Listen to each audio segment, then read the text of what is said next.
Good morning everyone, I am Shruti and आज हम लोग करेंगे क्लास 12th अकाउंट्स का एक और नया chapter, retirement of a partner.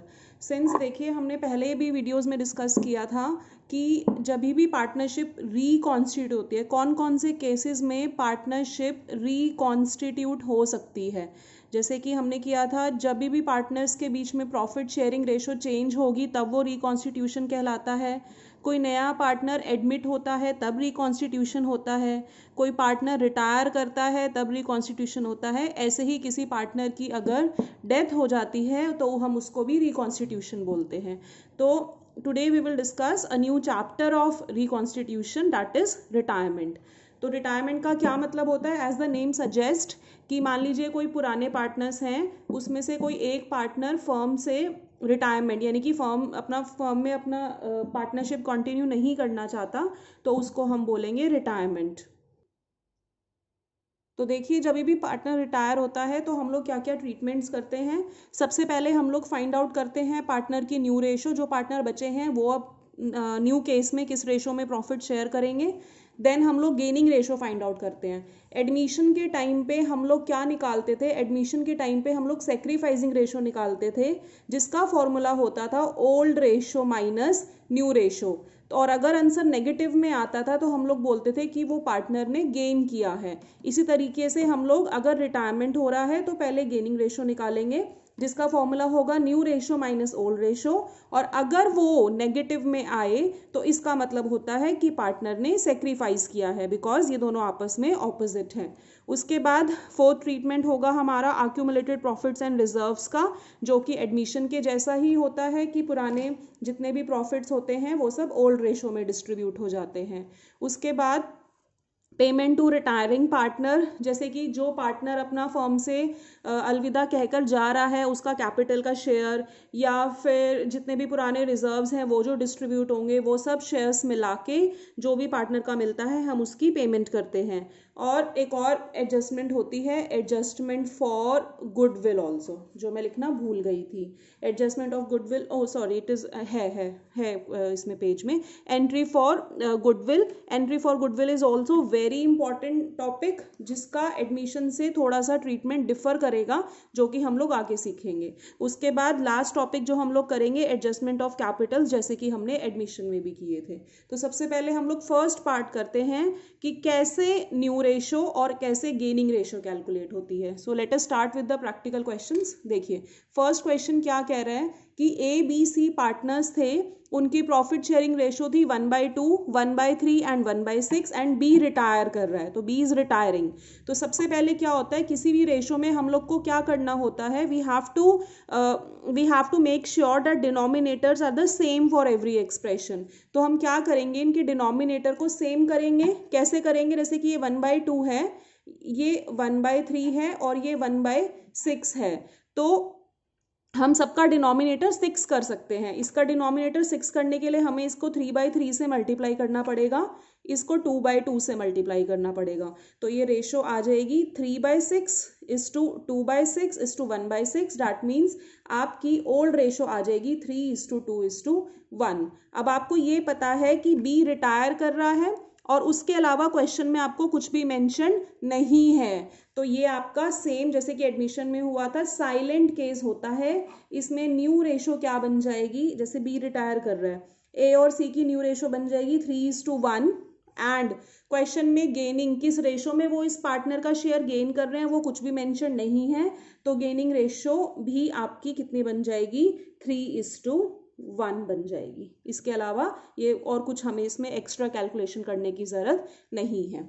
Next case क्या रखा है, ABC पार्टनर्स थे, उनकी रेशो 5:4:3 थी। आपको डायरेक्टली रेशो दी हुई है, डिनोमिनेटर कुछ सेम करना है, कोई चक्कर नहीं है।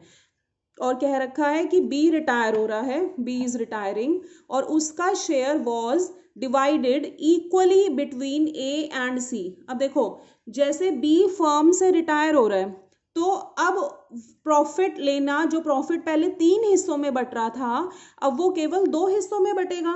तो B जो पहले लेता था अब वो कौन लेकर जाएगा, A और C लेकर जाएंगे। और क्वेश्चन कह रहा है कि इक्वली लेकर जाएंगे। तो देखो इस केस में गेनिंग रेशो आपकी डायरेक्टली आ जाएगी। क्वेश्चन में गेनिंग रेशो आपको डायरेक्टली मेंशन है 1:1। क्यों? क्योंकि क्वेश्चन कह रहा है कि बी का शेयर पुराने पार्टनर्स इक्वली लेके जा रहे हैं, तो गेनिंग रेशो डायरेक्टली आप कर सकते हो 1:1। अब बात आती है कैसे, कौन कितना गेन करेगा। देखो बी का शेयर था कितना, बी का शेयर था 4/12, बी का शेयर 4/12 था, दोनों बराबर बराबर ले रहे हैं, तो हमने क्या किया, 4/12 का हाफ कर दिया 1/2, या 1:1 है ना, तो 1/2 ही आएगा, तो ये आ जाएगा आपका 2/12, यानी कि 2/12 ही ए ले लेगा और 2/12 ही बी ले लेगा, क्योंकि क्वेश्चन मेंशन कर रहा है इक्वल इक्वल वो लोग ले रहे हैं। तो अब न्यू रेशो आप लोग कैसे फाइंड आउट करेंगे, देखिए न्यू रेशो कैसे फाइंड आउट करेंगे। जैसे ए का पुराना शेयर था 5/12 प्लस इसको 2/12 और मिल गया, तो इसके पास कितना आ गया 7/12। उसी तरीके से सी का पुराना शेयर था 3/12 प्लस उसको 2/12 और मिल गया, तो अब उसके पास हो गया कितना 5/12।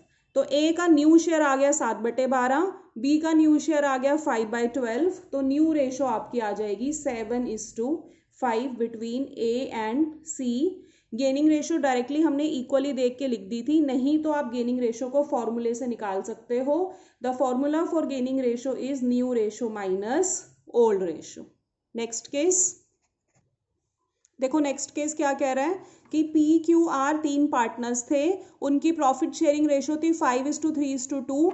आर रिटायर हो रहा है और उसका शेयर केवल और केवल पी लेकर जा रहा है, यानी कि क्यू कोई भी शेयर नहीं लेकर जा रहा।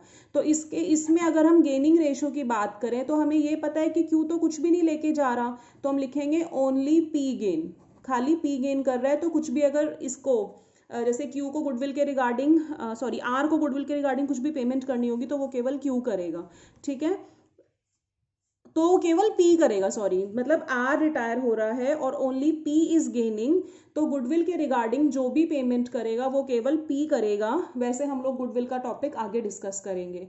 अब न्यू रेशो देखो कैसे फाइंड आउट होगी। न्यू रेशो जैसे कि पी तो ले रहा है ना, तो पी का पुराना शेयर था 5/10 प्लस उसको आर का पूरा 2/10 मिल गया, तो उसके पास आ गया 7/10।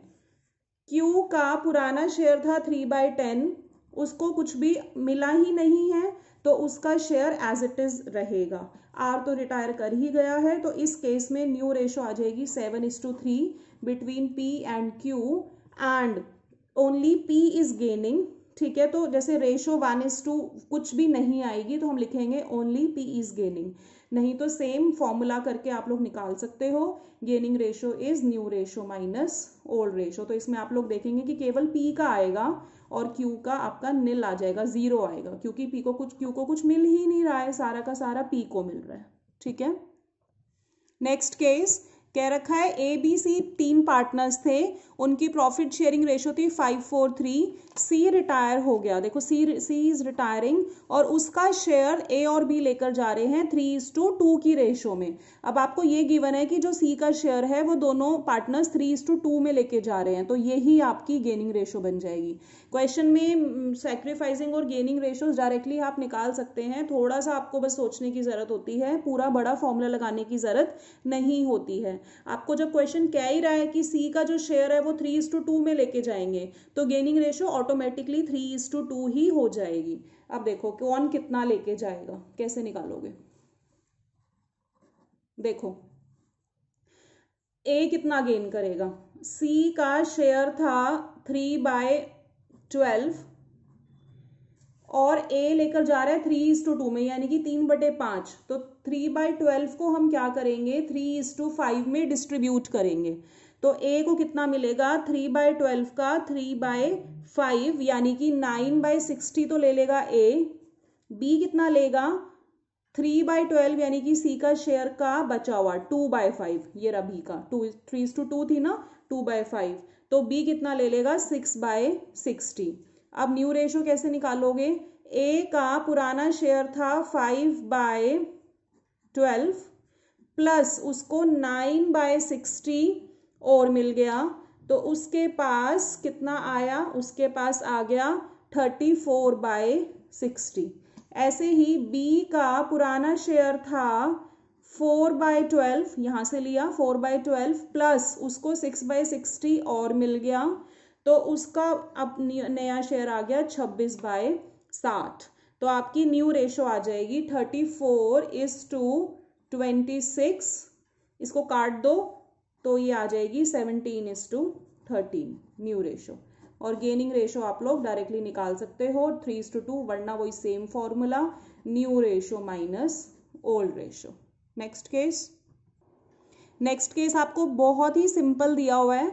ABC पार्टनर्स थे, उनकी प्रॉफिट शेयरिंग रेशो थी 4:3:2, B रिटायर हो गया एंड A और C का आपको सीधे सीधे फ्यूचर में रेशो गिवन है 5:4। तो इसमें आपको ये पता है कि ओल्ड रेशो है 4:3:2 एंड आपको ये पता है कि न्यू रेशो कितनी है 5:4। तो न्यू रेशो तो आपको क्वेश्चन में मेंशन ही है, आपको बस गेनिंग रेशो निकालनी है। The formula for gaining ratio is new ratio minus old ratio. तो कैसे निकालोगे, A का न्यू रेशो कितना था 5/9 माइनस ओल्ड रेशो 4/9 है ना, तो ये आ जाएगा 1/9। ऐसे ही B का न्यू रेशो है 4/9 माइनस, B नहीं है C होगा क्योंकि B तो रिटायर कर रहा है ना। C का न्यू शेयर है 2/9 minus, 1 second, sorry, I am so sorry. C का न्यू शेयर आपको ये दिया हुआ 4/9 माइनस ओल्ड शेयर इज 2/9, तो उसका न्यू शेयर आ जाएगा 2/9। तो न्यू रेशो आ जाएगी 1:2 between A and C, gaining ratio आ जाएगी। ठीक है, स्लिप ऑफ टंग हो गया, सॉरी, मैं दोबारा से बोल देती हूँ। आपको क्वेश्चन में ओल्ड रेशो मेंशन्ड है 4:3:2, न्यू रेशो मेंशन्ड है 5:4। गेनिंग रेशो का डायरेक्टली फॉर्मूला निकल जाएगा, यूज हो जाएगा new ratio minus old ratio. तो A का न्यू शेयर है 5/9 माइनस ओल्ड शेयर 4/9, ये आ जाएगा 1/9। C का new share 4/9 minus old share 2/9, तो आपका ये आ जाएगा 2/9। तो आपकी गेनिंग रेशो आ जाएगी 1:2। ठीक है, नेक्स्ट केस, ABC पार्टनर्स थे, उनकी प्रॉफिट शेयरिंग रेशो थी 2/6, 1/2 एंड 1/6। तो पहले तो हम रेशो को सिंप्लीफाई कर लेते हैं। आपको क्वेश्चन में क्या मेंशन्ड है कि 2/6 इज टू 1/2 इज टू 1/6। तो इसके नीचे 6 नहीं है, तो इसको 6 बनाने के लिए हमको 3 से मल्टीप्लाई करना पड़ेगा। तो अब आपकी इससे रेशो आ जाएगी 2:3:1। अब आपको क्वेश्चन कह रहा है A रिटायर कर रहा है, A is retiring and he surrenders, ये क्या सरेंडर कर रहा है, 2/3 of his share in favour of B and remaining in favour of C। तो आपको देखो 2 तरीकों से हो सकता है, जैसे कि हम कैसे निकालेंगे, टोटल जो होता है, टोटल फ्रैक्शन हमेशा 1 होता है। तो आपको ये पता है कि B को ये अपने शेयर का 2/3 दे रहा है, तो C को कितना देगा, C को देगा 1 माइनस, क्योंकि मतलब टोटल फ्रैक्शन में से 2/3 थर्ड हिस्सा तो इज गिविंग टू B, तो C को ये देगा 1 माइनस 2/3, यानी कि C को ये दे देगा 1/3। ठीक है, यानी कि इनकी आपस की गेनिंग रेशो आ जाएगी, मतलब A लेकर जाएगा, B लेकर चला जाएगा 2/3 हिस्सा, C लेकर चला जाएगा 1/3 हिस्सा। ठीक है, तो इनकी गेनिंग रेशो आ जाएगी 2:1। तो देखो कैसे करोगे, कौन कितना गेन कर रहा है, कैसे निकालोगे। गेन बाय B तो डायरेक्टली कर सकते हो आप लोग कि A के शेयर का 2/3, A का शेयर कितना था 2/6, A का शेयर हो गया 2/6, उसका 2/3 B लेकर जा रहा है, तो ये काट के आ जाएगा 2/9, यानी कि B लेकर जा रहा है 2/9 और C कितना लेकर जाएगा, देखो 2 तरीकों से निकाल सकते हो, या तो आप करो कि 2/6 का बचा हुआ यानी कि 1/3, ये कितना आ जाएगा, ये आ जाएगा 1/9। जैसे हम बोलते नहीं कि मान लो मैं ऐसे बोल दूं कि B 60% लेकर जा रहा है, तो C 40% ऑटोमेटिकली हो जाएगा ना, तो आपने 100 में से 60 माइनस करा है। ऐसे ही 1 में से हमने 2/3 माइनस करा, तो ये 1/3 आ गया।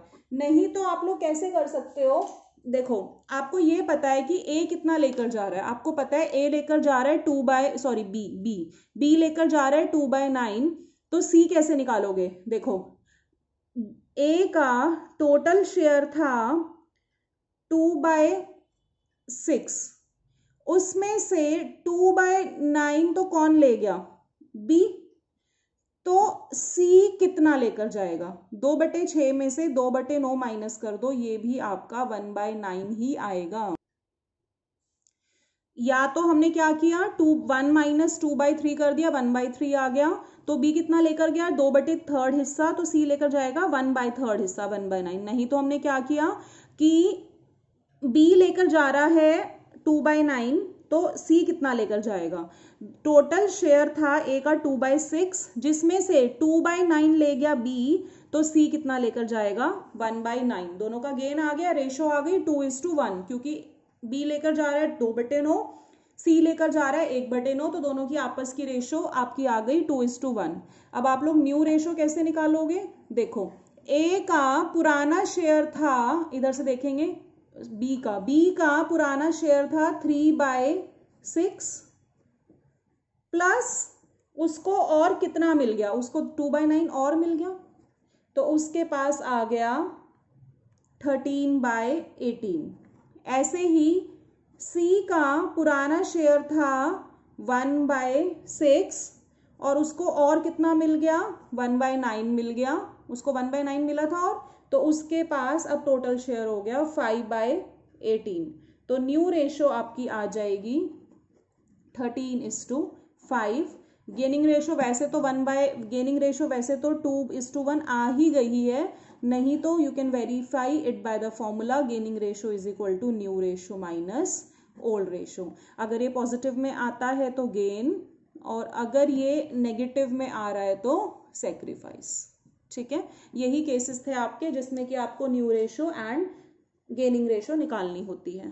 Thank you so much for watching.